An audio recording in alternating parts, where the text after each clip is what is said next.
Հովհաննես Այվազովսկին ամուսնացած է եղել 2 անգամ։ Առաջին ամուսնությունը եղել է անգլուհու հետ եւ անհաջող է եղել։ Երկրորդ կնոջը հռչակավոր ծովանկարիչը հանդիպում է այդ կնոջ ամուսնու հուղարկավորության ժամանակ։ Հովհաննես Այվազովսկին ցնցվում է նրա գեղեցկությամբ, տեսնելով թե ինչպես է վերջինս քայլում իր ամուսնու դագաղի հետևից։ Այդ ժամանակ Հովհաննես Այվազովսկին 65 տարեկան էր, իսկ Աննան 25 տարեկան։ Դե կներեք, ով չէր ցնցվի 25 տարեկան աղջնակի գեղեցկությամբ, մանավանդ երբ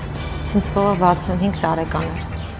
Մեծ ծովանկարիչը սպասում է 1 տարի եւ 1 տարի անց ամուսնության առաջարկություն է անում։ Աննան չի մերժում այդ առաջարկը եւ նրանք ամուսնանում են։ Հետագայում Հովհաննես Այվազովսկին խոստովանում է, որ եթե չլիներ Աննա Բուրնազյանը, նա այդքան մտերիմ չէր լինի իր հայրենակիցների հետ։ Նրանց տանը հաճախ էին հյուրընկալվում հայտնի նկարիչներ, երաժիշտներ, դերասաններ, գրողներ եւ դրան նպաստում էր Աննան։